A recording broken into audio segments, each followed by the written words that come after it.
What's up, Degenerate Nation? Welcome to the Big Bets on Campus podcast presented by WinBet. This is the Week 5 college football betting preview. I'm Stuckey, and with me, as always, is Colin Wilson. I don't even want to say hi or any. We have so much to get to. What a slate!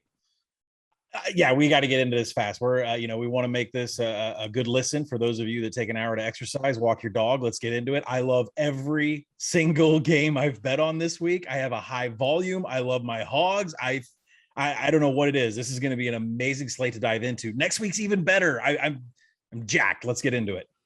Yep. Hi. Hello. How are you? All right. Let's start with the segment we always start with, and that's look ahead or look away before we get into some marquee games.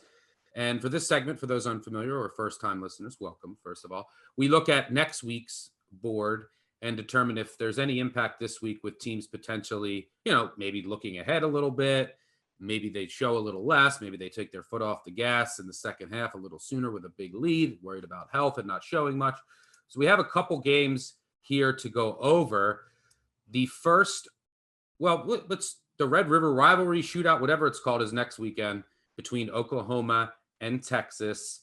Oklahoma first this weekend goes to Kansas State, a team that has just had their number the past couple of years. At WinBet, Oklahoma is a 10.5 point favorite over under 52.5. And Texas, after their whooping of Texas Tech last week at WinBet, the official odds provider of the Big Bets on Campus podcast, a 5-point favorite over under 65. Looks like Will Howard's, I don't think Skylar Thompson's ready to go, but Will Howard, who was banged up last week, should be. The one worrying thing here is Kansas State, run-heavy team. Oklahoma's run defense has been really, really good this year, which would give me pause if I wanted to back the Wildcats here. Any thoughts on this game? Yeah, listen. Obviously, Coach Kleiman has the number of the Sooners. This is a game that he's won before with a lot less talent and a lot less expectations. From a market perspective, the number's right. We make it 10, we make it 53.5. But there's just edges on Kansas State's side. Now, listen, the starting quarterback would be Skylar Thompson. He's doubtful. Will Howard or Jaron Lewis, right? I mean, there's a number of quarterbacks could be a play here, but they're going to turn around and hand the ball off because Kleiman calls 65% of rush. And, OU's 9th in line yards, 10th in rushing success. We love OU's defense. We don't love Spencer Rattler. So the one thing we have to look out for here is Deuce Vaughn. And, he's done it to him before. He's had 15 runs so far this year over 10 yards. He's created 19 missed tackles. OU right now is 115th against rush explosiveness, and they're allowing a success rate 8% higher than opposing rushes than national average. So what I'm trying to say is their defense is allowing rushing opponents to exceed the national average, and that's what Kansas State's going to do. So Will Howard, Skylar Thompson, Jaron Lewis, they're just going to turn around and hand it off to Deuce, and we're going to see what happens there. And what's funny is like Kansas State has this explosive running back and other explosive weapons, but Kennedy Brooks and Eric Gray and Jeremiah Hall, virtually non-existent for the Sooners. They've combined. They haven't had as many 10-yard runs combined that Deuce Vaughn has.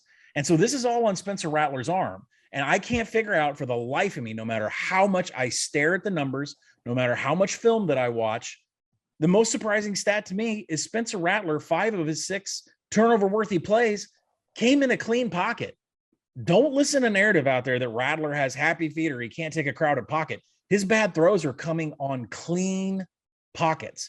Just 3 completions on 10 attempts over 20 yards. 0 drops. It's not the wide receiver's fault. It's Rattler's fault. And that whole chant for Caleb, that's going to continue. Do I have the balls to take Kansas State here? Let's find out on Saturday morning on the live show. But the explosive run of Deuce Vaughn is the factor here. In regards to Texas TCU, I think we're going to disagree here. I like TCU. I think this love for Texas is getting a little bit out of hand. Now, TCU's defense was embarrassed last week, but how high I am on SMU. I think they have a top 25 offense with Tanner Mordecai, the great offensive line, great receiving group, great running back room. That's just an electric offense. At TCU, their defense was decimated, right? They didn't have, I still don't know the status of Corey Bethley. They didn't have their best defensive tackle. They didn't have their best defensive end. They didn't have their best cornerback, Noah Daniels. From what I've gathered, I think Daniels and their defensive end should return this week. They even had injuries at safety last week, so they had to move the corners to safety. So the defense was just a mess. The tackling was a mess. I expect a much better effort from the TCU defense. Patterson usually has this unit playing very well. I think they'll respond to that embarrassing loss last week against SMU. I think it's being overblown because I think SMU is a pretty damn good team. And I just think that the Texas love is getting a little out of hand after that beatdown of Texas Tech. So I show value on TCU. I will be on TCU. It's sitting at a dead 5. I'm hoping that the Horn Love Fest continues and I can get a 6 or maybe even higher. Are you joining in on the Love Fest? I mean, I love Texas. There's no doubt about it. I love what Casey Thompson's doing. I love Coach Sarkisian. Big fan of Coach Sarkisian here. But no, I project the number 4.5, the total of 65. It's right in line with the market, but weather is a big factor here. 65% chance of precip to start the game. It tails off towards the end. And so you need to take that in as a factor. Now, lots of people will point and say that TCU owns this series, won 6 of last 7, but I think that has more to do with Tom Herman than anything else. So we throw that out. We look at Casey Thompson. He has an 8-2 TD to INT ratio, but that's over Rice and Texas Tech. He has excelled in short and medium passing, hasn't really done so much from beyond 20 yards. TCU right now is fielding a rank of dead last in defending pass explosiveness. So that would make me a little bit worried about holding a TCU ticket here. The defense is outside the top 100, almost every single category. Line yards, finishing drives 125th, tackling 124th. I could go on, but I mean, we're talking success rate of 130th in passing downs. So I'm wondering, how does Texas not score 70 again? Now, that's not to say that TCU can't put up 66 and cover the spread, right?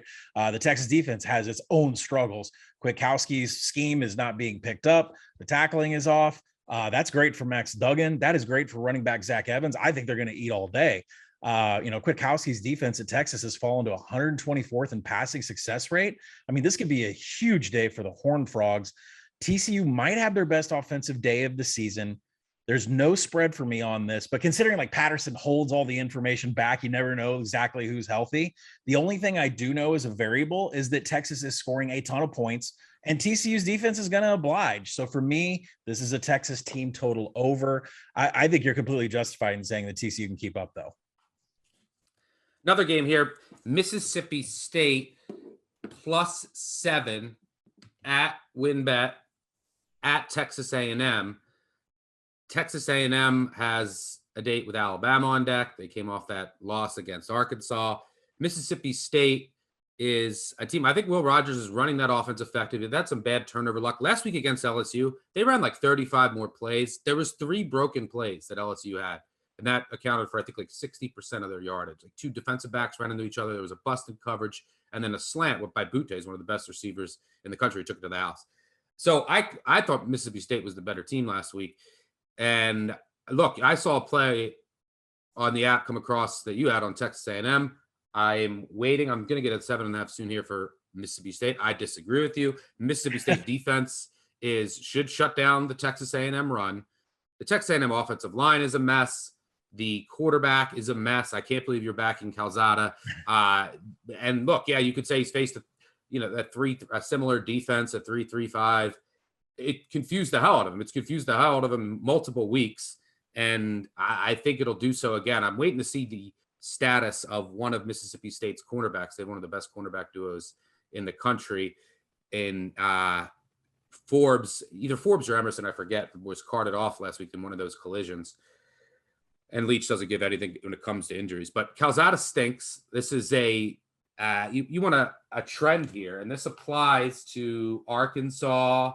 This applies to Boston College as well. Road dogs in conference of 7+ points with a total of 48 or lower. You're catching more than 7. You're catching more than 7 or more with a low total, 48 or lower in a conference game. Those underdogs have gone 384, 265, and 13 against the spread just under 60% since 2005, 15% ROI. Not bad. And it makes sense. You're catching, over a touchdown and a low total. Points are more at a premium. So, yeah, I just don't believe in this Texas A&M offense. I don't believe in Calzada. I don't believe in the offensive line. Texas A&M had bigger plans than this, and they lost at Arkansas. I could see them even being a little flat, and they're looking ahead to Alabama. And I'll be on Miss State here. Make the case for your boy Calzada in your Texas A&M robe. Well, are we looking ahead to Alabama after we take a loss like that, or are we trying to have like a hammer down kind of week? And I think that's really what I kind of struggled with. And why are you sending me a bathrobe on Twitter, by the way? You think I'm going to get out of my shower and put a Texas A&M bathrobe on? That was, I mean, you're the biggest Texas A&M bet. You're like a booster basically at this point, backing them every week. Yeah. I mean, somebody has to pay. You played them against New Mexico too. I just like Somebody has to pay Jimbo's bill. It's a pretty big one. Listen, Texas A&M, I think they need a get healthy game. Calzada is not, and what led to my handicap of this and why I took Texas A&M is that he's not going to be pressured, even with a banged up offensive line. And Arkansas was all over making bad decisions. Mississippi State is 119th in pass rush. Mississippi State, if you flip to the other side, Mississippi State throws 75% of the time with the air raid, and that kind of goes in the face of what Texas A&M's defense is. They're number one in the nation in passing success rate. That is a bad combination for Mike Leach. There's no explosiveness to the Mississippi State offense. 120th in passing EPA, dead last in rushing EPA on the rare run attempts that they have. I saw them run like at the goal line. I don't know what the hell that was. I mean, that means that sustained drives that Mississippi State is going to have, if they have any, against the number one passing defense in the nation, against Texas A&M, once they cross the 40, they're going to have to face a Texas A&M defense that's third in defensive finishing drives. I mean, this Mississippi State offense has no bite to it. It's dink and dunk. It's going up against the best pass defense. There's a massive difference in special teams here. 117th for Mississippi State and SP plus special teams. For Texas A&M, they're 13th in the nation. It's a game I project above 7, about 8.5. Let's not go wild here. If you want to take a first half on Texas A&M, see if they can get some of the stink off of what happened last week, possibly. But this is going to be a big crowd for an SEC game, and this is a very good pass defense, and that's a bad combination for Mike Leach. You're relying on the crowd and robes and the special teams. Good luck. Mississippi State, did they have to finish drives? And yeah, their special teams have been a disaster, and it's led to some unfortunate field position. So yeah, that could be a factor. It's not a bad point.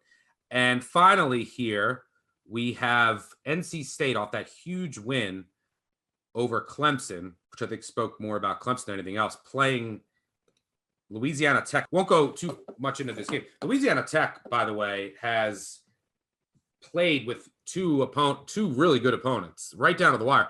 SMU, we talked about, beat them on a Hail Mary on the final play of the game. Mississippi State had to come back from 21 down and beat them by 2. But then they barely beat an FCS team. Then last week, they barely escaped a very bad FBS team, but their quarterback was out. And the drop off between Austin Kendall, the Oklahoma transfer, all these Oklahoma transfers, by the way, Mordecai at SMU, they're all thriving while Rattler is struggling.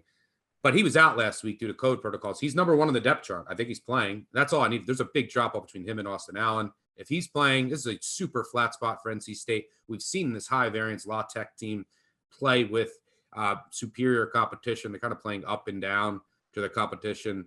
And I'll be on them over 17 given the spot. I just need this line to pop back. Yeah, and Skip Holtz likes to cover against Power Fives. He's actually has a pretty long track record in our Bet Labs tool about doing that. What's keeping me off of playing the first half under is the status of Austin Kendall, questionable for this game. La Tech's going into a bye. NC State is going into a bye. If Aaron Allen is taking first team snaps in practice today and freshman Caleb Holstein is taking reps as the backup, is La Tech going to go completely conservative in this game against a really stout NC State defense? Is NC State going to go completely conservative in this game because they're going into a bye week before what potentially could be a monster Atlantic game, ACC Atlantic game against Boston College? It's quite interesting to see, the offense that's being run by the Wolfpack right now. They're mixing in 11 and 21 packages. And when they do those, they have a heavy run tendency, about 78%. So they may, ditch some of the personnel that is around passing and may just completely hand off and try to win. The reason I like the first half under instead of the full game is if La Tech does hang around, which Stuckey likes it, and I can understand why, there might be a scramble at the end to get some points on the board for NC State to open up the playbook and actually do something to keep some distant college football playoff futures in play. But I think a first half under here is the play. I'm just waiting to hear on Austin Kendall whether he's going to play. It doesn't look like he's going to play. Aaron Allen's taking first team reps. If he's the quarterback, first half under. I don't know. He's listed as the one on the depth chart. So that just came out this afternoon, Kendall. So, and the line ticked down. It almost got up to 21. I think he's playing. So I'm likely going to be on La Tech if I can. I would love a 20. All right. It's time to move on to what you've all been waiting for, the marquee games of the weekend. All right. Let's start with your Hogs. This game is at WinBet for this noon kick in Athens, Georgia. By the way, our military friend has his tickets and everything was good. A lot of our loyal listeners were asking about that. Consider you guys all extended family. We sweat games together. I have followers at my house and our bar all the time. So it was nice to see people caring about our friend traveling to Athens. Let's hope he can get there and get a cover and maybe a shot at a win. But over under 48 in this game. Look, I'll tell you, I'm on Arkansas plus 18.5. I like them anything over 17. I just don't think that they're getting enough love in the market. What do they need to do? They were underdogs to Texas and Texas A&M. They won by double digits. They won their other two games against Group of 5 teams by a combined 56 points and covered both. Speaking of covers, Sammy covers. Sam Pittman, all he does is cover. He's now, 11-2 against the spread, covering by over a touchdown a game. 84.6%. Perfect 5-0 away from home. So Arkansas, what they've done is they beefed up their offense. Pittman has really just improved the offensive. He's an offensive line guy, offensive and defensive lines. That's what they needed. They had the talent. They had the skill position talent. They had the talent on the back end. That's made a world of difference for Barry Odom's defense and for the Arkansas offense. Georgia's a juggernaut, no doubt. I have them power rated now as my number one team in the country. But I think Arkansas might be a top 10 team. And what I think is happening here, and this is going to make or break my weekend. So if you're tailing me, I'm either going to have, if I'm right about this hypothesis, I'm going to have a great weekend. If I'm wrong, I'll have a terrible weekend. I think the market is valuing priors and pedigree too much this year for these elite teams. And the reasoning is that I think that the gap between the elite teams, the generally elite teams, and the rest of college football has closed because all these other teams are way more experienced due to COVID rules, super seniors, transfer rules, while the elite teams still lost all of their NFL talent. It's why Clemson, Ohio State, Oklahoma have just looked so poor. And then you have these other teams that are exceeding expectations. So I think Arkansas, I basically just think they need to get to like 14. Can they get to at least 14 points? I think they can. They have enough explosive players. Georgia's not a team that, look, what do we know about Georgia? We know they have a dominant defense. They struggled to run the ball, though. And you can't really run on Arkansas. I think Arkansas will show some simulated pressures, can take away the explosive play. And if Georgia gets a lead here, big backdoor chance. I don't think that Kirby wants to run it up against Pittman, or they're still on good terms. And Georgia just likes to eat the clock once they go up big. I think Arkansas is being disrespected here in the market. I'm assuming that Burks and Jefferson are healthy. That's a big key here. I know Georgia gets their 5-star tight end back and likely Tyke Smith, their safety.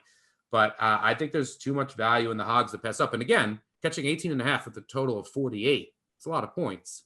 And I think Arkansas will deliver again. You agree, right?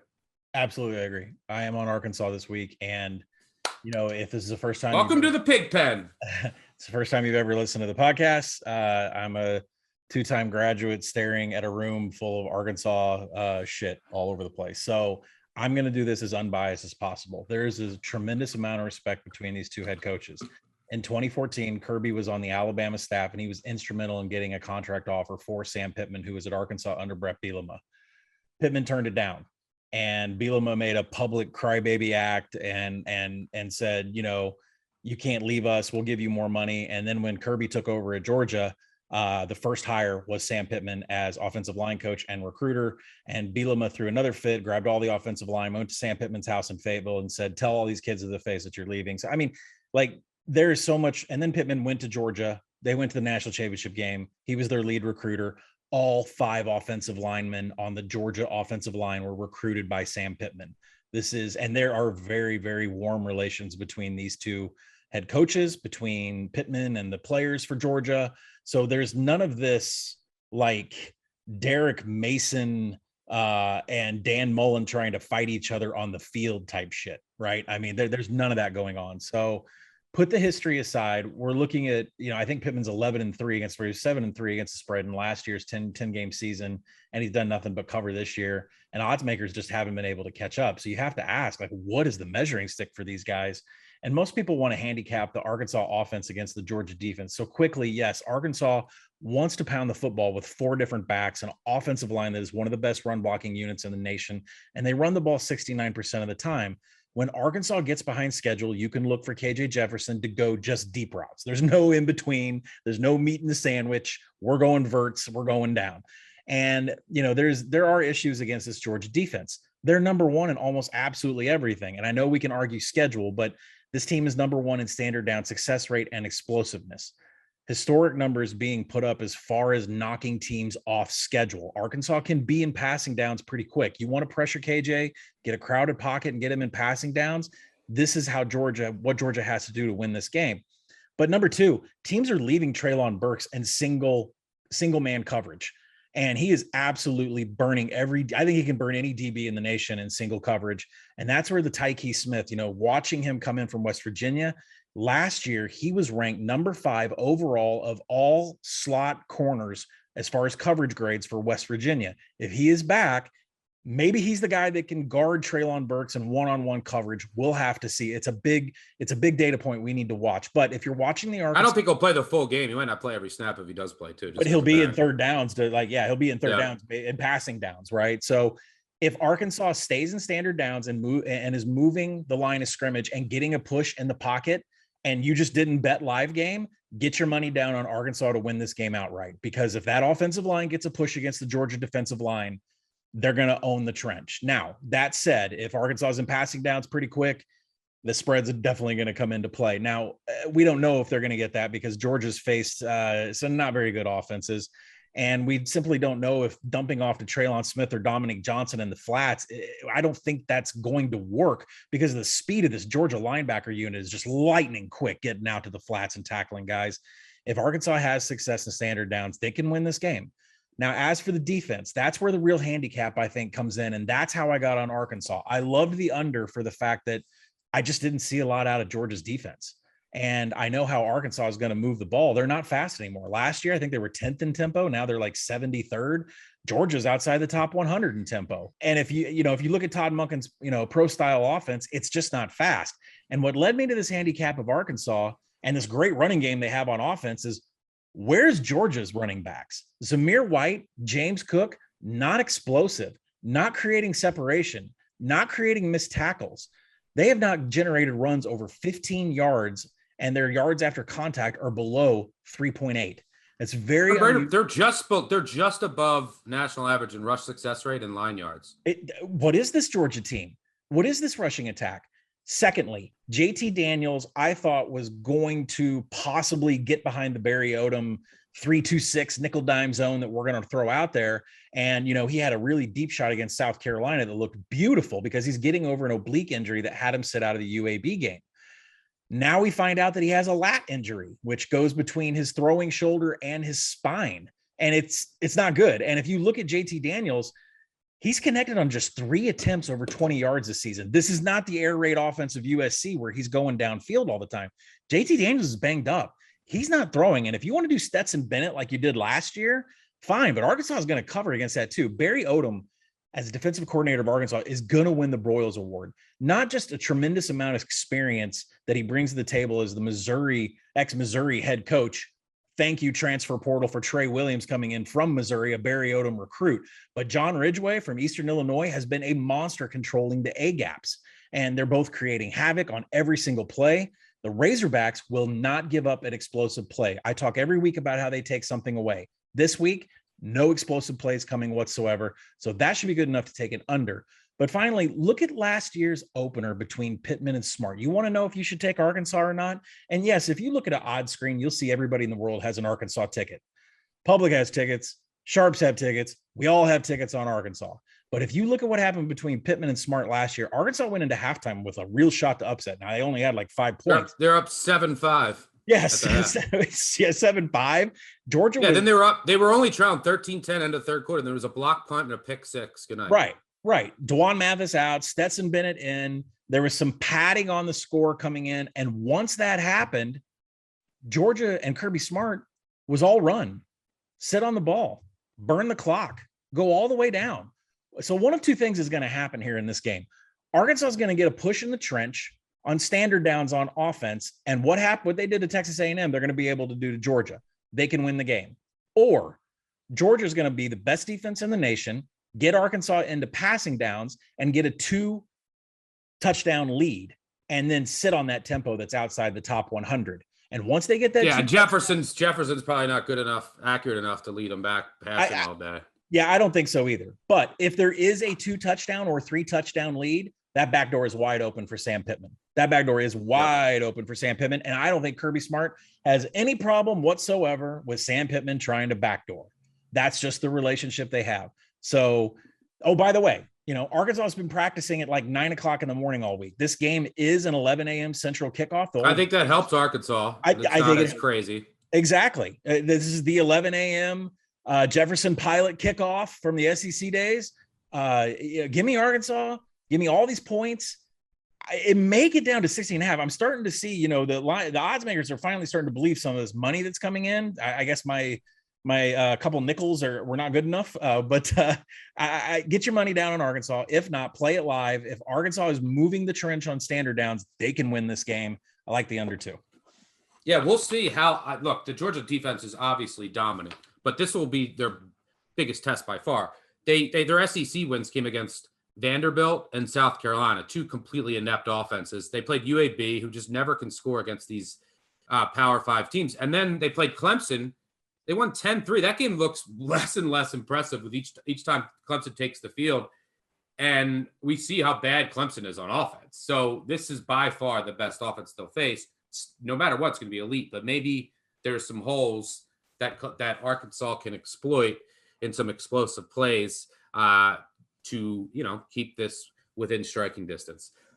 Woo pig suey, baby. All right, let's talk the second marquee game of the day, the one everyone's waiting for, the 3:30 CBS game between Alabama and Ole Miss, the Kiffin Bowl at WinBet. Ole Miss is a 14.5-point underdog, over under 79. Just a massive total. You're going to hear all week about Saban being 23-0 against his assistants, but that's not the business we're in. We're in the covering business. I think he's 13-10 against the spread in those games. Last year, Ole Miss did cover in an absolute shootout, a shootout that was 44-44 in the fourth quarter. Alabama broke a run late to win that game, I think 63-47 or 63-48. And Ole Miss got the cover. We disagree on this game. I know you like Alabama. Again, my hypothesis, I don't think these top teams are as good after losing so much talent as some of these experienced teams. The Ole Miss defense has improved. Last year's a dumpster fire. They're really just rushing 3, dropping 8, taking away explosive plays this year, doing a much better job at that. The offense is even better than last year. I thought this Alabama defense was going to be dominant, like best in the nation. It hasn't been. And when they played Florida, a team that cannot throw the ball at all, and Anthony Richardson didn't play, their option runs gashed Alabama all day. Well, who does that better than Florida, and can actually throw the ball is Ole Miss. And I think they can keep up with Bama again. And there's some troubling things with this Bama offensive line with Bryce Young. It's not your 2020 Alabama offense with Mac Jones. And you can just look at the deep threats just aren't connecting so far. I think Ole Miss can trade scores once again. Wouldn't be shocked if they get a couple scores. Now, Alabama's going to sustain drives all day running the ball. They should have tons of success doing that. They should have tons of success in the red zone just running the ball. But keep in mind, Lane Kiffin probably the best play caller in the country, had a bye last week. So 2 weeks to prepare for this game. I'm sure he has all kinds of new wrinkles, new formations, new looks for this game. He probably spent 2 months in the summer game planning for this game. Whereas Saban, I probably wasn't thinking about it. He's thinking about his team in every single game. So I think this Ole Miss team is just an electric offense. I mean, what they've done so far this year, corral the Heisman favorite. They can run the ball here, I think, which sets up their pass. They're going to have all kinds of designed runs. This is just a powerhouse offense. I think this is too many points. Again, I'm fading these top teams that I think are getting too much love in the market. I'm already on Ole Miss. I played them plus 15.5. I like them. I wouldn't go below 14. And then also on top of all that, the back door could be wide open in this game. I mean, if they're down 21-17 late, this Ole Miss offense can easily sneak in the back door. Give me the Rebels, hotty toddy. Make your case for Roll Tide. Well, I put 14 in the app, and I suggest to anybody that didn't have access to that flat 14, and you have 14.5, I would buy it, the hook, because there definitely is backdoor potential here, considering what Lane wants to prove against his old boss, and these two are really close too, but that doesn't mean that they don't want to blow each other out. The beginning of the season, all I ever talked about was paying 2020 Alabama prices in a 2021 season, and that rings true with this total.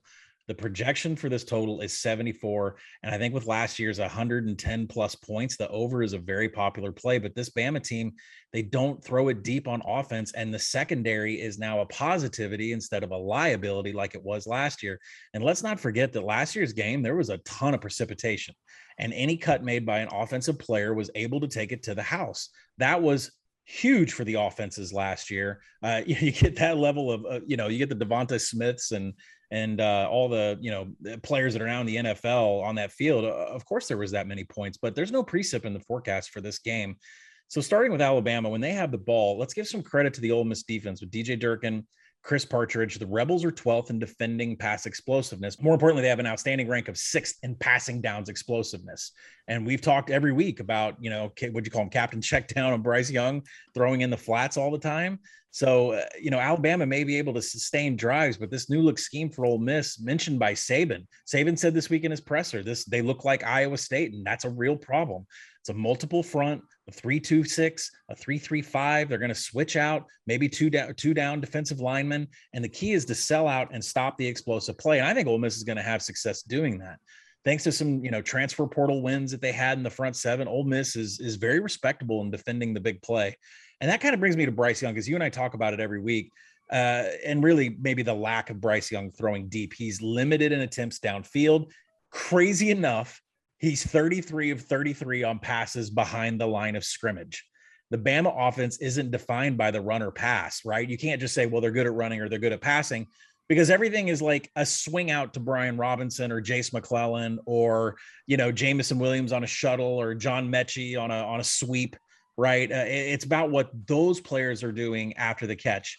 And you got to keep an eye on Cameron Latou. So Jaleel Billingsley, the tight end that we loved in the national championship game last year, he had some off-field troubles, disciplinary reasons, and that's given Cameron Latou an opportunity, and he has now become the best third down converting weapon for Bryce Young.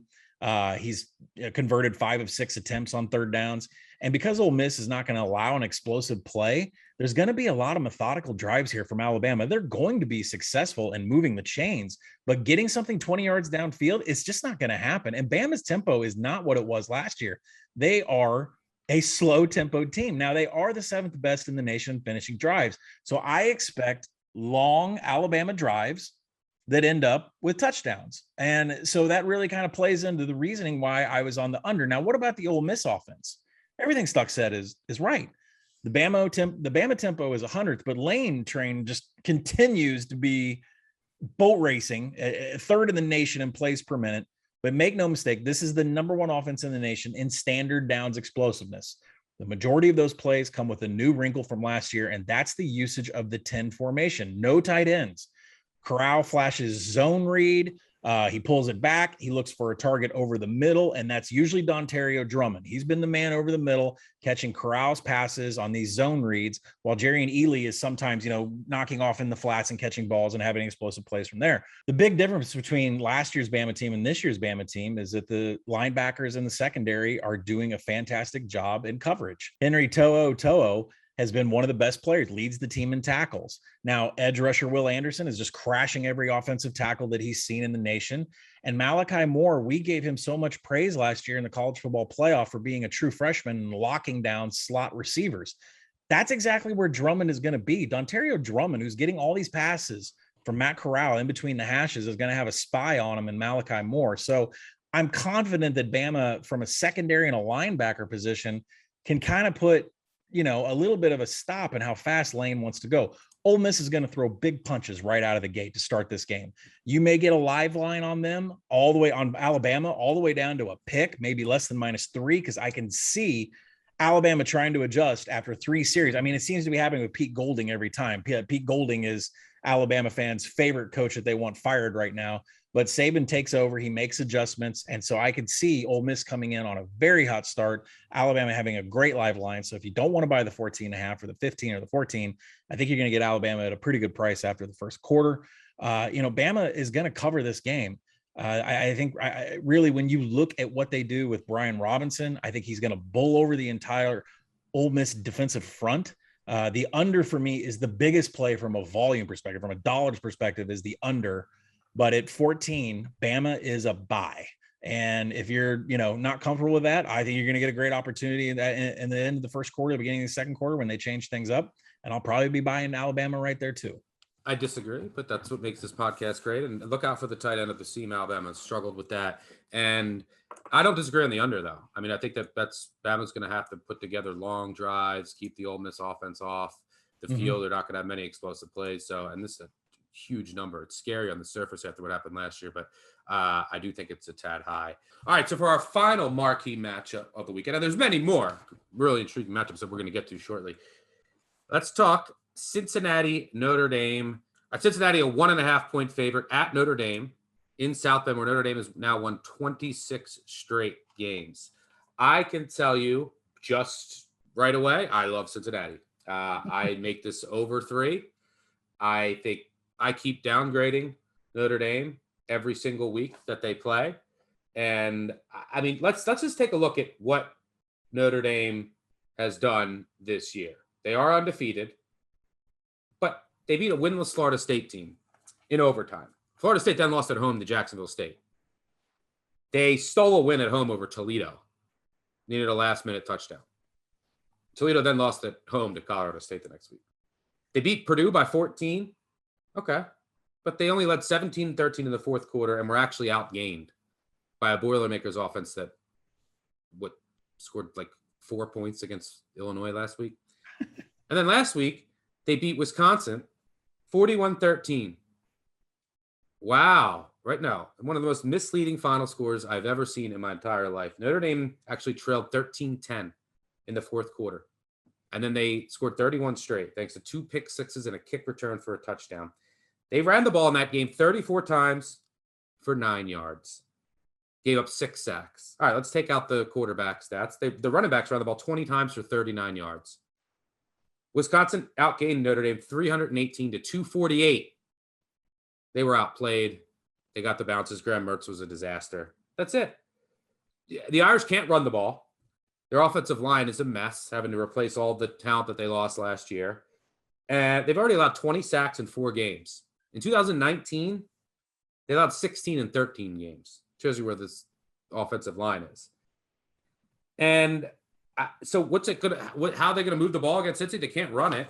It's going to come down to Jack Cohn, who's practicing, a hobbled Jack Cohn, who's already one of the most immobile quarterbacks in the country, trying to throw against one of the best secondaries in the country with one of the top, I think the top cornerbacks, maybe the best in the nation.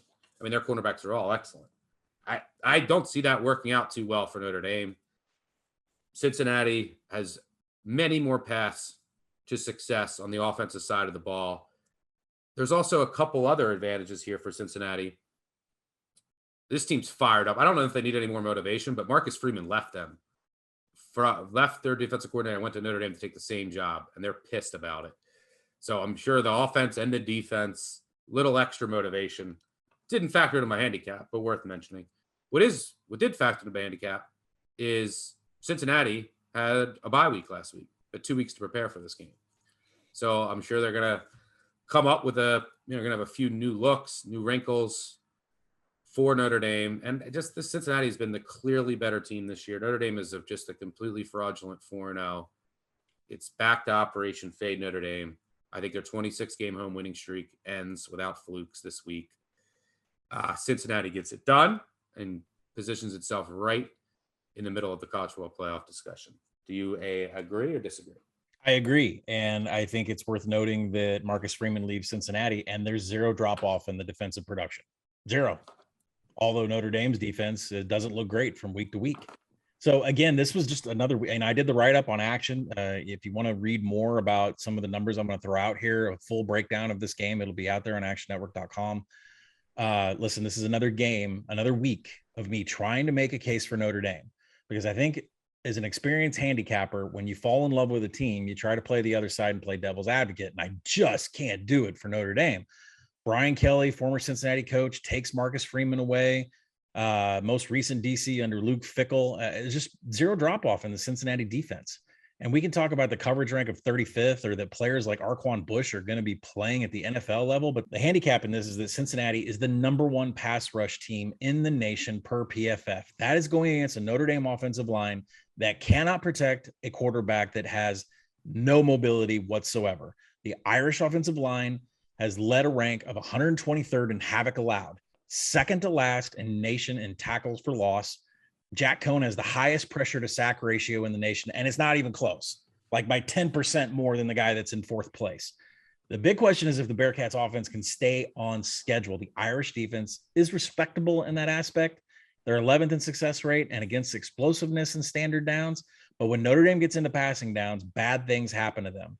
The explosiveness from Jerome Ford and Desmond Ridder is not really 2020 peak what we saw last year, but standard downs is really where the big battle is here. Now, weather has become a part of this game. There was rain in the forecast in South Bend. It's fallen over the last 12 hours. Don't know if that's going to come back. I know they're in the Midwest. We're going to talk about Friday Night Lights here in a little bit with Tulsa, but there's a lot of rain in the Midwest. The Bearcats offense is 25th in line yards. Notre Dame's offense is 128th in line yards. You want to throw some weather in this and see who's got the better run game. It's not even close. Everybody in the nation besides maybe UConn beats Notre Dame. So this is all systems to go on Cincinnati. We have to cross our fingers that the voodoo magic that we talk about every day is black voodoo magic that always comes and gets us with turnovers and, special teams touchdowns, that isn't branded as like, luck of the Irish and gives us 5 turnovers and a handful of fourth quarter touchdowns. So listen, it's all go on Cincinnati here. Let's just avoid any crazy mistakes that seems to get Notre Dame to the window. By the way, that Wisconsin game Mertz went exactly as I thought. I said the only way that Wisconsin loses is if Mertz vomits, which he did. But all I said is that Notre Dame's not going to be able to run the ball. They're going to be a 3rd and long, and then they're just going to be sacks all day. That's everything. That was happening on every Notre Dame possession. So I think you're going to see the same thing here, and you're going up against a better secondary. Yeah, and if there's wind and rain, I don't know how Notre Dame moves the ball.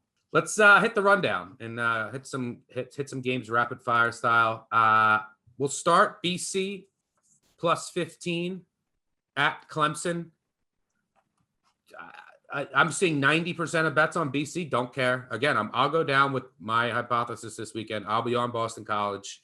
The Clemson defense, very good. This offense stinks. You just have it's hard to say. You have to throw out the priors. There's nothing that. And by the way, now Clemson is down their 2 starting defensive tackles. They lost Bruzzy. Yeah, I think it's Bruzzy is how you pronounce it. They lost him for the season. They already lost Thomas. I think Skouski's going to play, but he's banged up, the quarterback of their defense. Defense still really good. Grossel's okay. So he can run a little bit. The Boston College might have one of the best offensive lines in the country. So I think that they might actually have a little bit more success on the ground because of some of these Clemson injuries that some people are thinking of. I also think Clemson is a bad spot. We talked about this last week. Like they're 2-2. This is a team that you either go to the college football playoff or your season is over. They have no chance of going to the college football playoff. 0.0000000. Dabo is done. This offense looks awful. Just look at it. They have not scored more than 14 points in regulation against an FBS opponent. They scored 3 against Georgia. They scored 14 against NC State. They scored 14 against Georgia Tech. And now they're laying 15. I don't care if you say, oh, it's trap. It's Clemson get right game. We thought that last week. Just the market is not adjusting. And if I'm wrong, I'm wrong. But this offense is awful. The offensive line, the interior of the offensive line is a mess. DJ looks so uncomfortable in the pocket. They have no running game to speak of. Think about it, that Georgia Tech game. Remember I was saying, all right, I'll give them a pass, but it's so bizarre that Georgia Tech just dropped 8 and they couldn't figure it out. They couldn't run the ball either. They had a lightning delay and they couldn't figure out anything. Like teams are starting to figure out how to defend these, spread attacks. These more 3-3-5s, 3-2-6 looks, dropping 8. And it's not just line up out there in Clemson, Ohio State, Oklahoma can just go bomb teams. So, Boston College won't be afraid of this stage. They're playing really good football. Yeah, their schedule has been soft, but I think this line is too high just because I think Clemson I think it's their offense is outside the top 50, and it might even be worse. There's nothing you can say good about this offense. You can look at any metric you want. Ukulele's not playing well. The offensive line is a disaster. Now they're down to their third running back. Shipley is out. Their wide receivers aren't getting enough separation. Everything is a mess on this offense. The play calling hasn't been great. So, look, maybe Boston College gets shut out. Maybe Clemson shuts them out 14-0. I'm taking the 15 points. Don't care how square it is. Agree or disagree? Oh, I agree. I'm not running to go and back Boston College, because UMass covered against them and they're still, reeling from playing with Grossel as the quarterback. But there are numbers there to suggest that you're completely justified in this play. Our Action Network projection makes it 12. SP Plus makes it 13. It's a little bit too high. People still believing this is a Boston College defense that is ranked 8th in coverage grading by PFF. And guess who's Halfly impact. And guess how bad the Clemson passing attack is. They're 108th in passing success rate. They can't run the ball whatsoever. They're 122nd in pass explosiveness. Clemson is god awful, and we don't know when it's going to stop, and we don't know the motivation behind the team. So I'm with the side is Boston College. Yep. Another game, Indiana, 12.5-point underdogs at Penn State. It's noteworthy they lost DJ Matthews. We were counting on him to be an explosive receiver this year. I think he had 120 yards receiving and 30 yards rushing against Cincinnati, including a touchdown. He's out for the year. Florida State transfer. Indiana's offense finally looked a little bit better last week, but it was Western Kentucky. Still kind of a mess. Penn State had just a layup rest game last week against Villanova. I got nothing here. I would lean towards the under a bit, which I think I saw you put in. Yeah. Make your case. Yeah, last minute prep for the podcast. I whiffed on the opener on this. I really wanted Penn State at that 10, didn't get it. So there was no play coming through the app, but this is one team that I want pretty bad. That photo, what is the photo of the year from 2020 from the pandemic season? It's Michael Penix Jr. stretching out to touch the football on the pylon. That came against Penn State. And even though James Franklin's running around saying this isn't a revenge game, you don't think the defensive players are still on that Penn State team aren't thinking about that last year? It's a terrible matchup for Indiana in the passing game. Hoosiers are 123rd in pass explosiveness, barely any better in success rate with Penix as he continues to struggle to find somebody other than Ty Freifogel. Enter the Penn State defense. They're second in the nation in coverage grading, 10th in limiting explosive passing, and they're top 25 in finishing drives when teams get down past the 40. And this is a resume that includes Wisconsin and Auburn. So it's not like, Akron and Bowling Green here. As for Sean Clifford, 0 turnover worthy plays, 0. And I'm not sure if that's just giving me anxiety every week and backing Penn State, or if I should just lay a Heisman ticket because the odds on that are higher than Penn State actually winning the national championship. But Clifford's playing a clean game every single game. Now you're going to read 8 TDs to 2 INTs. Those INTs were not graded as his fault. So Clifford's having a fantastic season under new offensive coordinator Mike Yurcich. The Indiana defense has been horrific in scoring opportunities, 107th in finishing drives. They're generating no pass rush, They absolutely cannot defend the run. I can give Indiana some credit for limiting explosiveness. They're top 15 in standard and passing downs against explosive plays. So we're not going to see Clifford just light it up with Dotson down the field. But to me, the under is the best play. I projected at 50. The tempo isn't there. Indiana can stop explosiveness. There's going to be long drives. I like the under. I'm going to mention a few games that we didn't. Well, Troy, I had to take Troy +7. Yeah, I think you agree there against South Carolina. Troy lost his 24-point underdogs last week. It was ugly, but their defense is good enough to keep this close against the South Carolina offense. It's just so dreadful. I think that's too many points. Let's call it out as a guy that put down a lot of money on South Carolina under for season. Like a couple of lucky wins here by South Carolina. Any feel on Florida, Kentucky? Yeah, no feel here for me. The number's right. The total is right. You know what Kentucky wants to do. They want to get it in the trench. They want to get it dirty. They want to have a fist fight. But, I'm anxious to see what Anthony Richardson can do. He should be fully healthy and good to go here against this Kentucky defense, but no play here for me. I lean Kentucky with the 7.5. Been really good covering at home over the past 2 seasons. All right, let's another game I wanted to mention.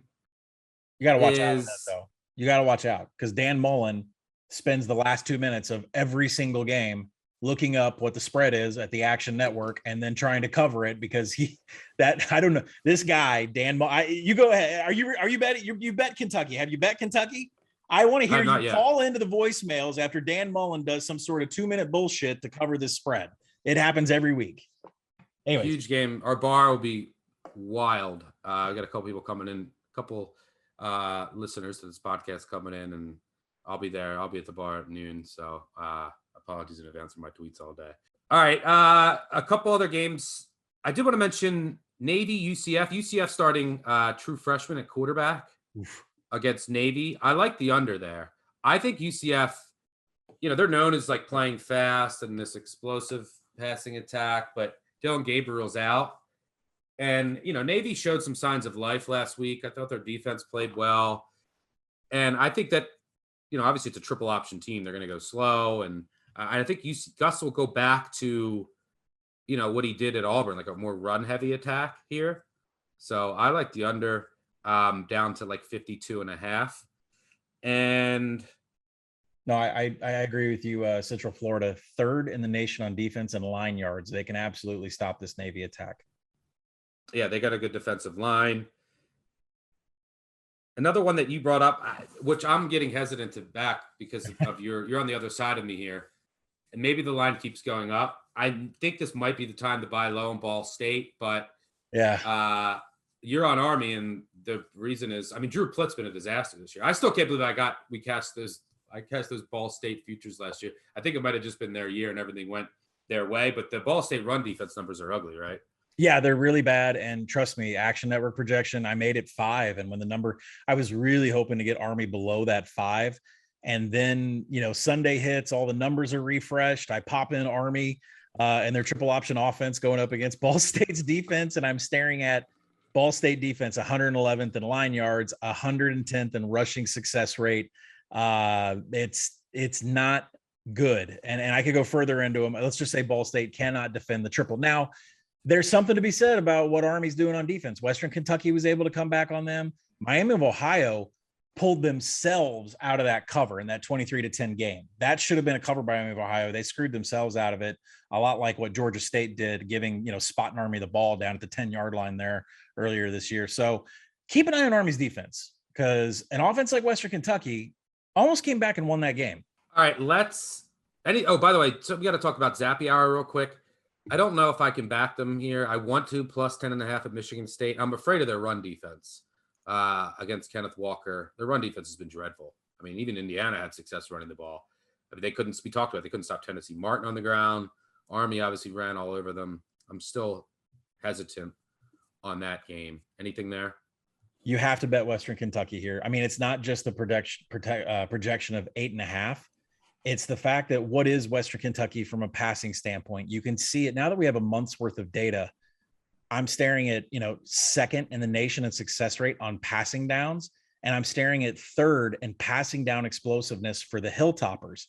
What is Michigan State in passing down explosiveness defense? 93rd. So yes, there are a lot of areas where Michigan State can flex their muscles and get their points on the board. But when Western Kentucky gets behind schedule, they have the absolute power to go berserk from an explosive play standpoint. I think Western Kentucky is going to get added right here as we're podcasting. Yeah, I actually might look at the over too. I think it's up to 64 because I think Michigan State will have success on the ground. What's interesting about that though, Stuck, is that these Western Kentucky games go by a formula, and they start off slow, and then somewhere around the middle of the second quarter, these teams forget about Western Kentucky, and then all of a sudden there's a blitz of points. So while 64 is like a pretty big number, I make it 67, I agree with you, but you have to make a decision on whether you want to wait for Michigan State to grind it, slow it, and then kind of, oh, whoops, here comes Western Kentucky. Yeah, I make it 68. And yeah, Michigan State's corners, they've been playing really far back and softer coverage, and I think Western Kentucky can exploit that. So maybe we'll add Zappy Hour. All right, let's move on to the stink of the week. All right, so this is where we talk about the smelliest, fishiest lines that everyone looks at and says, whoa. I got two here for you. The first, and I might be on, I apologies in advance to anyone listening. I'm probably going to be on both of these games. The first is Florida State minus 4.5 at home. Who wants to lay 4.5 Florida State right now? They're winless. They lost at home to Jacksonville State. They were getting blown out at the half by Louisville last week. Made it respectable, but Louisville basically just sat on the ball in the second half. They're laying 4.5 at home against a 3-1 Syracuse team. But don't be fooled by Syracuse, people. Yes, they beat Liberty last week, but they also beat Ohio. We saw how bad Ohio is. And they beat Albany. They scored 7 points against Rutgers and lost. Last week, what Syracuse did is they became Army in the shotgun. They started Garrett Schrader, the Mississippi State transfer. They just ran the ball. They're back. They ran the ball 53 times. And they only Schrader can't throw the ball. And I think they threw for 77 yards. The Syracuse running back, Sean Tucker, last week, I think he had 33 carries. 32 carries for 169 yards. So what does Florida State do well? The only thing they do well. They can stop the run. Their run defense has been great all year. That's all Syracuse can do. And now they put on tape what they're doing with Schrader and the shotgun, just, read option and just run the ball 55 times. Florida State can contain that. So I think this is the week to buy Florida State. And the other one, I'll let you weigh in if you want to weigh in on that after this too, is Wisconsin. A 1.5 point favorite at home against Michigan. Sorry, people. We were betting Wisconsin again this week. And Graham Mertz. It's a disaster. This is not going to end well. Michigan, I thought, all right, Michigan, this team maybe is legit. Top 20 legit after their first 3 games. But then they play Rutgers last week, and they look very pedestrian. I downgrade them. And Michigan's done this in the past under Harbaugh. Non-conference games against these directional schools, just bury them. Michigan's been playing at home for what? All their games have been at home so far. Now they go to Camp Randall. I don't know how they move the ball. I don't. And you just hope that Mertz doesn't throw picks. And you hope that if he's bad early, they pull him. But we're betting Wisconsin. This line should be over 3. I'm sorry. It sucks. Maybe the water boy gets in there at quarterback if need be. But those are the 2 smelliest lines of the week. Your thoughts? Well, I'm with you on Wisconsin. I took it on open. I would not lay any points here. I would just do money line. Anything you can get with this Wisconsin offense, I wouldn't plan on them covering any numbers, but everything Michigan does, which is run the ball 74% of the time, is what Wisconsin is good at. 2nd in line yards, 5th in rushing success rate. The Badgers are going to have a ton of success in shutting down the run-heavy Wolverines, especially in the finishing drives area, where Harbaugh continues to leave a ton of points on the table. The offense is another story, with Wisconsin. There's just no explosiveness, dead last in passing EPA, 129th in finishing drives. It just isn't one bad sample against Penn State in the red zone. This is a weekly issue for them, but everything Michigan wants to do, Wisconsin can defend well. So let's see if they can turn around and get a win here. Two lines, I'll be real quick here, that look fishy, and I'm going to end up playing them, and hopefully I don't bring myself to bring them on the show Saturday for our Moneyline round robin. Georgia Southern fired their coach, and now they're favorites over Arkansas State. Now, Tomlin is still running a quarterback, and they're still going to run the triple option. I can't imagine the triple option ever changing at Georgia Southern. I could be dead or put in cryo freeze and brought back in 300 years, and I think Georgia Southern is still running the triple option. Arkansas State can't defend the triple option at all. They're a horrible defense, horrible against the pass or horrible against the rush, 123rd against rush explosiveness. So Georgia Southern, Lunsford's gone, but we'll see what they can do. The other one, and I hate it. I hate it, and I don't want to play it, and I don't want to put it in the app, and I don't want to shove money across the counter. But this Fresno State Hawaii line stinks. 11. Fresno's going to go out to the island. Got a nice 11 p.m. Eastern kickoff at night. 11 against a Hawaii team that is offensively inept with Bo Graham calling the plays there. They haven't been able to do anything this season. And Fresno is out here beating everybody in the Power Five. Jake Hayner's healthy. Ronnie Rivers is healthy. There's a conference game. Fresno woke up after, Brumfield and UNLV, caught him in a flat spot in the first half. This isn't a flat spot. This is just a trip to the island. So, and Kalen DeBoer is a coach we love. This number is gross, and I don't want to bet Hawaii, but I'm going to end up in here grading all these games, looking at all these box scores, and cussing out my TV because I got money on Hawaii because that number stinks. All right, weird things happen on the island, man. All right, let's move on to some garbage. Let's go dumpster diving. It's time for our Trash Man segment. All right, I had to write up this game on actionnetwork.com and the Action Network app because I've written up UConn games each of the past 2 weeks, and I've covered both. So I have to keep the streak going, and hopefully it lasts until next week in the Super Bowl of all toilet bowls when UConn plays UMass. So last week I had the under, and UConn was very respectable. They had a 2-point conversion to tie the game late against Wyoming. It's like 31-point underdogs. The week before, they got a backdoor for me against Army, and again, they're down like 42-0 at the half. This week, they go to Vanderbilt, and the spread at WinBet, Vanderbilt 14.5-point favorites. You thought Florida State and Vandy made you sick. I'm laying the points with Vanderbilt, a team that just lost 65-0 to Georgia. A team that lost 23-3 at home to East Tennessee State. Now, it hasn't gone in the app yet, because I'm waiting to see if we can get a 14. Some of that late sharp UConn money hopefully comes in. But look, UConn does one thing really well. They can defend the run. Like, they held Fresno to like 4.3 yards per carry, like your traditional runs.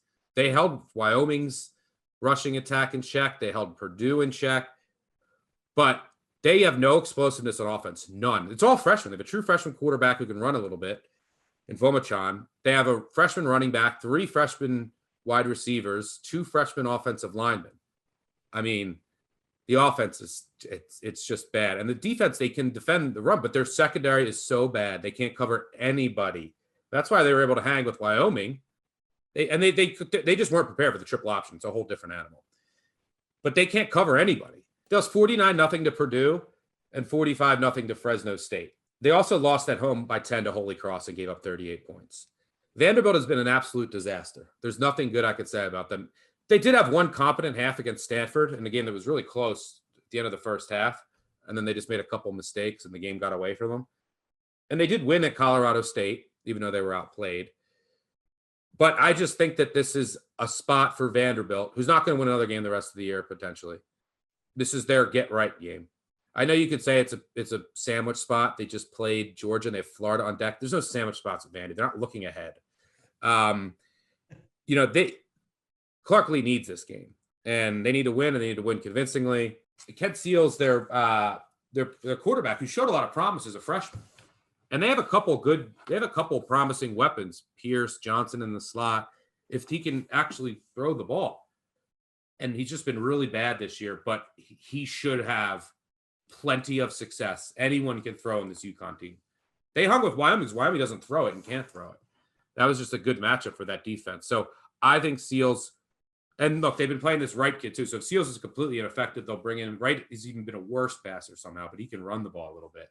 So I think this Vandy defense, just a much more talented team, can shut down this very young UConn offense at home. There might be only 10 people in the crowd, so I don't know who's actually going to go to this game. Primetime on ESPNU. The Florida game is going to be going on during this game at the bar. I'm going to see if I can get this on a TV. See if I can sneak it on a TV. See if no one yells at me. But yeah, we're laying it. We're laying it with Vandy. It's sad, but that's my my trash for the week. How are you? 16 screens in here. I don't know if this game's going to make it on any of them. And listen, everybody, program it in your phone. 959 bad beat. This Vandy team is lifeless, like a corpse.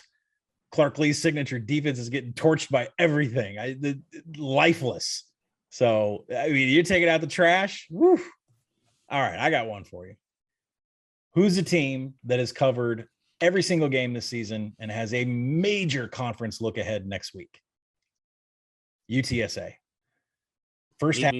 Yeah, meep. I love them. We love them. They've been – Stuckey and I were tweeting about it before Stuckey and I even knew each other. We loved the Roadrunners. I think the second they became a program. Except that game against Louisiana Tech. Skip Holtz. You better do that this week when he was running hurry up at the goal line with 1 second left to get that cover. That was after like an onside kick return. That was just awful. You got one coming to you, Skip Holtz.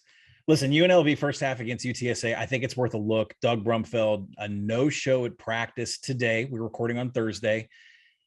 So it may be Cameron Friel, I believe is his name.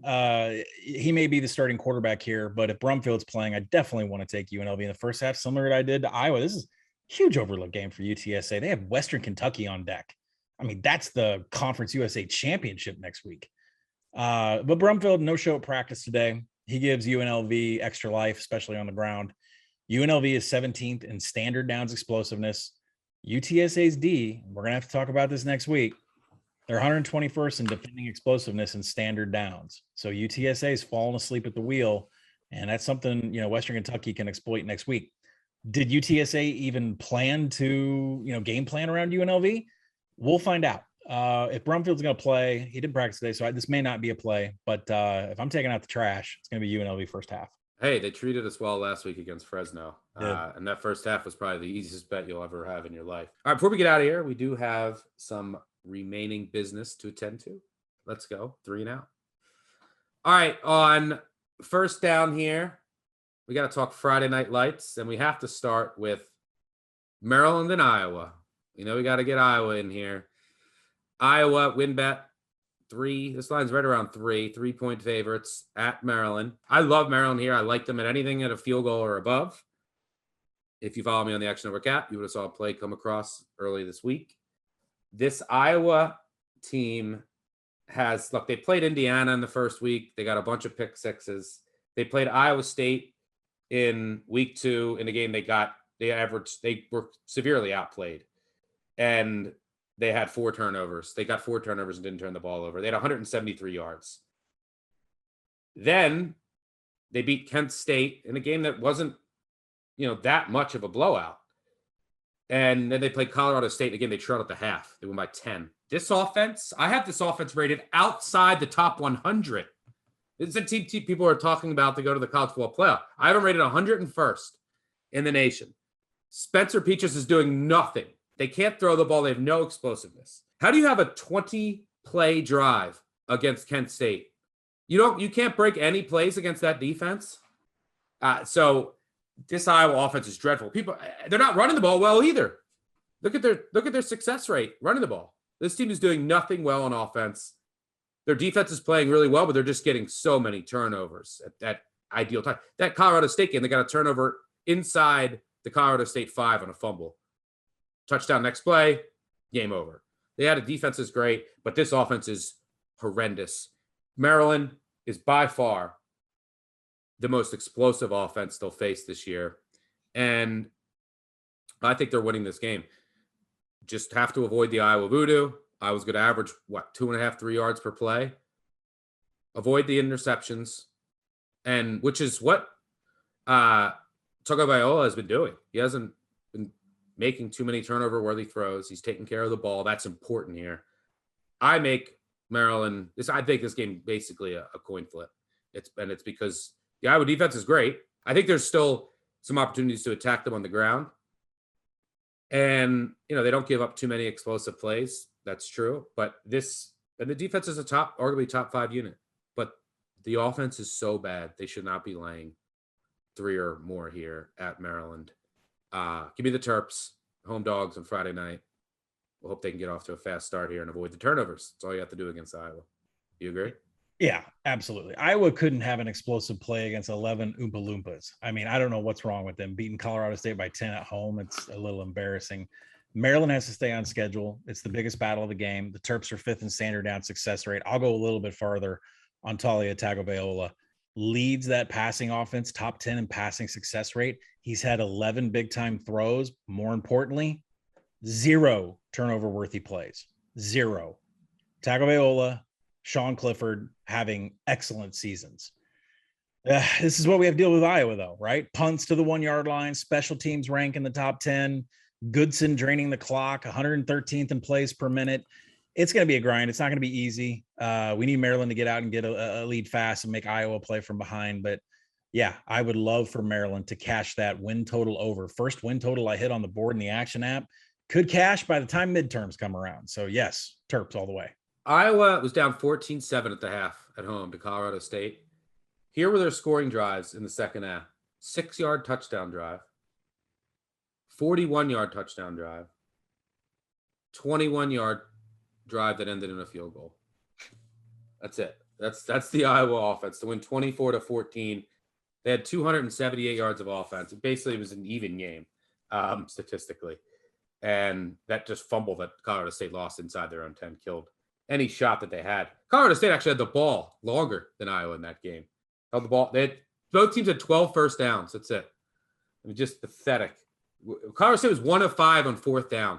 Like this is not going to. They were 11 of 23 on 3rd down. The bounces are going to stop for Iowa eventually. Love their defense. Love Ferentz. Didn't call in last week, so. I'm sure we'll hear from him on Friday night if Iowa wins, but I'm on the Terps. By the way, Iowa also has maybe they're peeking ahead to Penn State next week in a huge game. We have Houston at Tulsa and BYU at Utah State. Don't be fooled by that Utah State team's a covering machine. Their offense has been awesome. Don't be fooled by that score against Boise last week. They lost 27-3. They outgained Boise 443 to 435. They were stopped in the red zone 3 times. They had 3 turnovers. And they were 0 for 3 on 4th down. They had 443 yards. They had 300 yards at the half, first half at 3 points. So their offense is still humming along. Anything on Houston-Tulsa? Yeah, Blake Anderson getting it done at Utah State. I'll probably join you there. I took an early under on the Houston-Tulsa, just knowing I live here in Tulsa, Oklahoma, and it has been severe weather all day, and that is expected to continue throughout the weekend. I would stop buying this at 55. So, I mean, there's some 54s and a halves out there. If we get a little bump back up, 55 actually is the biggest key number in total so far this season. It lands 3% of the time, more than any other total. So it's like I said, nothing but severe weather here. And if that happens, Tulsa is 107th in finishing drives on offense. They're bottom 15 in rushing success rate. You're going to have a rushing game if it's going to be a wet track and steady rain coming down. The Houston defense is number 1 in the nation in passing down success rate. So if Tulsa does decide to let it fly, and it's not going to go very far, I'd wait, be patient, get that 55. It's a good number. Take the under there. And if you can't get that, the 27.5 is still recommended on the first half under. All right, let's move on to second down. All right, let's first talk our favorite Overdog. For those not familiar, that's our favorite of the weekend. I already mentioned Vandy. I'll throw out another game that we disagree on. I like Kent State minus 16.5. Maybe I'm crazy. We gave credit to Bowling Green, but I still show a little bit. Maybe I haven't upgraded them enough. I still show some value on Kent State here. They played a lot of tough non-conference games. They come home against Bowling Green, whose defense has been good. The competition has been great. They somehow shut down Minnesota. We have to give them props. Couldn't do anything on offense, but this Kent State offense wants to go. I think this is a recipe for a blowout here. I'm selling this Bowling Green team after covering 4 straight. Kent State at home gets a little reprieve in their level of competition. I like Kent State under 17. I know you disagree there, but what's your favorite Overdog? Yeah, Bowling Green's pass defense has been very good against a tough schedule. My favorite Overdog, welcome to Brocktober, everybody. I don't care that the number is above my projection. Let's go. Iowa State over Kansas. Get it before it gets to 35 for October, baby. Totally. Let's quantify that. He's covered every game against the spread in, I think, 4 years in Ames in the month of October, with the exception of 2 games. And I think a 16-game sample. There's just something about October. October, baby. Let's lay it. Last year I had them, I think, against Kansas, and they threw a touchdown in like the final minute to cover. A huge number. Let's move on to our favorite Moneyline underdogs. I'll start. I'll have this game written up on actionnetwork.com and the Action Network app, so make sure you check it out. But I'm going Nevada. Nevada, they're plus 6.5. I'm sitting on the sideline. Someone, please give me the 7. This Boise State team has major issues defending the run. They have major issues defending explosive plays. They lost a couple defensive linemen, which is really hurt because the front 7 was supposed to be really good. The offense can't run the ball at all. 125th in the country in yards per rush. They can't get any ground game going. What's really worrisome about their run defense is that Oklahoma State ran for like 265 yards. This is a team that couldn't run against anyone else. So I think Nevada, they're at a catch-22 on their defense. So they have new corners that I think Nevada can exploit. I know Cooks is out for the year, but Nevada was fine last year on offense without him, with Dobbs, Cole Turner. They have a couple other talented receivers. Nevada hasn't been able to run the ball, but I think they actually can get the run game going if Boise is playing to prevent the explosive play. If Boise has to try to stack the box, Carson Strong's going to hit him over to the top. Carson Strong, by the way, is being talked about as a number 1 overall pick in the NFL draft next year. Nevada off of a bye. And so extra preparation here. I think that, they had a couple transfer corners that had to be assimilated into the new defense. And the Boise State offensive line is a mess. I don't think that they can really exploit Nevada's main weakness on defense, which has been their run defense. Kansas State ran for 260 yards. Boise State can't run the ball because of their offensive line. So I think Nevada, who's been dominated in the series, I think they've lost 18 of 19 since 2000. This is a huge game for them.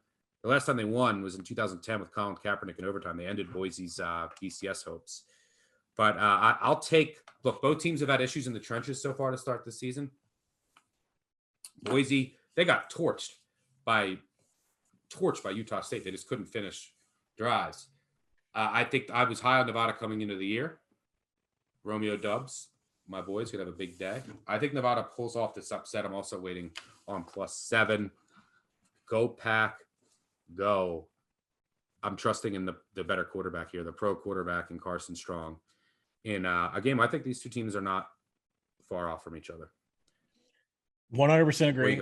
I was also waiting on a 7.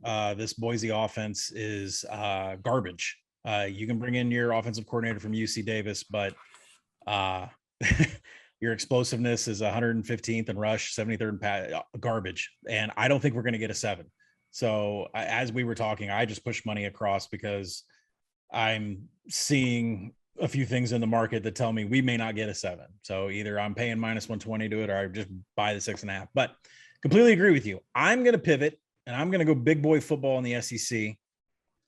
I'm going to head to LSU. I'm going to head to Auburn and LSU. And if you could find 2 teams in a Power 5 conference that desperately need a win for their coach, this is going to be it. I mean, Coach O is right on that hot seat if he loses this game. Brian Harsin firing his wide receiver coach. I mean, he made I don't know what's going on with Auburn, right? I mean, firing your wide receiver coach after just a couple of games and then coming out and saying, I don't want to, he's a good guy. Cornelius Williams is a great guy. I don't want to, throw him under the bus, say anything bad about him. But Bo Nix is consistently policing his targets to line up in the right spot and run the right routes. If that's truly the case, then why is TJ Finley coming in the game and mounting a comeback against Georgia State? Because the wide receivers just all of a sudden figured it out after Bo Nix policed them. So Bo Nix may get this start. This is a return home for TJ Finley. It's a very emotional game for TJ Finley. He had a in the office Coach O talk, didn't want to leave the program, but there just wasn't a place for him to start. And that's why he hit the transfer portal. And he loved Coach O and he loved LSU. And now here he comes back in for a game after leading the comeback against Georgia State. So Nix may get a series or 2, but the second he makes a mistake, yank, Finley's in the game. So, I mean, to me, that's a huge plus. As for LSU, I mean, they've become a one-dimensional offense. They're passing on 58% of downs. That's growing. They're getting no push in the trench, no breakaway speed for Corey Kiner or Tyrion Davis-Price. And I'm going to credit our buddy Brody Miller over at The Athletic. This offensive line that's going to line up for LSU has played 9 snaps together. 9. It's already a unit that can't get a push for the run game. They can't defend Max Johnson in passing downs. Johnson loves Kayshon Boutte. I mean, he's the biggest weapon on the offense. Auburn is going to have to deal with that. But there has been the rise of Jack Beck. Jack Beck now has as many third down targets as Kayshon Boutte. So the passing game is kind of formulating there for Max Johnson. The problem is this one-dimensional offense that LSU is putting out there, this whole passing game, runs into an elite Auburn secondary. Roger McCreary ranks 5th as the best coverage defender in all of FBS per PFF. Smoke Monday, also in the top 100, no slouch. So there's reason to believe that this LSU front, I mean, they're going to be able to, play smash mouth with Tank Bigsby. Tank Bigsby is not the reason I'm taking Auburn, but the inaccuracy of Nix is a big question. And Derek Stingley might not be in the game. I kind of consider those non-factors. TJ Finley is going to stabilize this Auburn offense. And what do we know about LSU right now under Durante Jones, the defensive coordinator? They are terrible at tackling. They're one of the worst tackling teams in the nation. It's the same problem they had 2 years ago under Dave Aranda when Grant Delpit had like 19 missed tackles through 5 games. Dave Aranda cleaned that up. That is fundamentals. That is technique. That is coaching. But right now, they're one of the worst tackling teams in all of FBS. So Auburn should have success running the ball here. Absolutely. Absolutely. And I know the LSU defensive line is getting healthier and they do have talent. But really, to me, this comes down to the fact that LSU is one-dimensional and Auburn has an elite secondary. So give me Auburn the points. I think Auburn's going to win straight up. The secondary is what makes the difference here. I think they go into Baton Rouge and they get the win.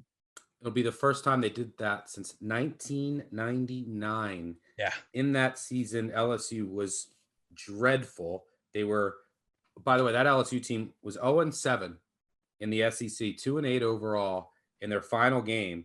And this is right before Nick Saban took over. In the final game of that season, when Jerry DiNardo refused to coach the final game of the season. So Hal Hunter was the interim coach for one game, and a dreadful LSU team, 0-7 in the SEC, hosted a top 20 Arkansas team under Hal Hunter and beat them down 35-10. Do you remember that game? 1999. It was Hal Hunter's only. Hopefully that's not a sign of things to come. We'll pick Suey this weekend, baby. All right, let's get to our best bets of the weekend. Colin, you start. Well, let's do a Friday night alert. My best bet is going to come on Friday night with Maryland hosting Iowa. We have been waiting for Iowa to drop the ball with all these wins that they've had. They've already played in a hostile environment against Iowa State where they were gifted 4 turnovers, which put them in immediate scoring position and a little bit fluky box scores. This is an Iowa team that just beat Colorado State by 10. They are struggling in all areas of offense. They can't pass the ball for explosive plays. They can't run the ball for explosive plays. They have been living on defensive turnovers for touchdowns, special teams play, and now they're going up against a Maryland team that is undefeated, hot, and believes in themselves, especially Talia Tagovailoa, who has 11 big-time throws and 0 turnover-worthy plays this season. Tagovailoa is having one of the best seasons that you could ever imagine under Mike Locksley. Maryland 4-0 already, about to eclipse their season win total before anybody gets to November. I love Maryland here in this spot at home in a conference game. Iowa's been in a hostile environment. They were gifted that again in Ames. Let's see what happens when they have to go up in a real hostile environment and they're not spotted field position around the 30-yard line in their opponent's territory. So I like Maryland to win this game outright. Take the points. All right, for my favorite bet of the weekend, I'm going with the Arizona State Sun Devils and Herm Edwards. You play to cover the game, +3, +3.5 at UCLA. Coming into the season, I was higher on Arizona State than almost anybody. That hasn't changed. They lost a fluky game against BYU. I think, look, UCLA is a dynamic rushing attack. Arizona State is even better. And they get Trianon back this week, who is their short yardage guy, who can really pick up a lot of those 3rd and 1s, 4th and 1s when needed. I also worry about DTR and his shoulder. Didn't look great last weekend. So I think Arizona State is the better team here. and I have concerns about Robinson throwing the ball. Arizona State lost a couple pieces on their defensive line. They've been a little bit vulnerable in their run defense, but I love the back end of this defense and their linebackers. I think they prove that they're the class of the Pac-12 South on Saturday night. Give me ASU. All right. Thanks, Colin, as always, for joining me. I cannot wait for Saturday. What a slate. I can't wait for that Arkansas game. Let's get another cover for Sammy Covers, Woo Pig Suey. Thanks, everyone, for listening. Make sure you subscribe, subscribe. We'll do some giveaways on the recap episode that'll be out Monday morning, so make sure you leave a review. Tell a friend, tell an enemy. Appreciate all of your support. You guys are like our extended family, like I said before. Let's sweat some games this weekend and get some winners. It's time for us to go find a couple extra winners for this weekend, so make sure you keep your eyes out on the Action Network app and actionnetwork.com. We'll catch y'all on Twitter and on Monday morning for the recap episode and week 6 look ahead. We'll catch y'all later. Cheers. Peace out.